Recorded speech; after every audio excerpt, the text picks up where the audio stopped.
இனிமேலும் இன்னொரு ஜென்மம் வேண்டாம் ஐயனே.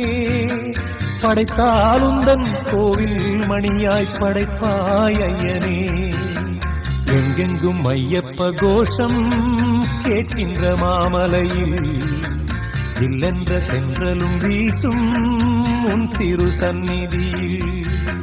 எங்கெங்கும் ஐயப்ப கோஷம் கேட்கின்ற மாமலையில் இல்லென்ற தென்றலும் வீசும் உன் திரு சந்நிதியில். எப்போதும் உன்முகம் பார்க்கின்ற ஆசை ஐயப்பா. என்னாலும் வந்து அணைப்பது உந்தன் கையப்பா.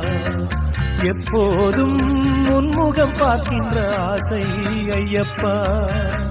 என்னாலும் வந்து அணைப்பது உந்தன் கையப்பா. எங்கெங்கும்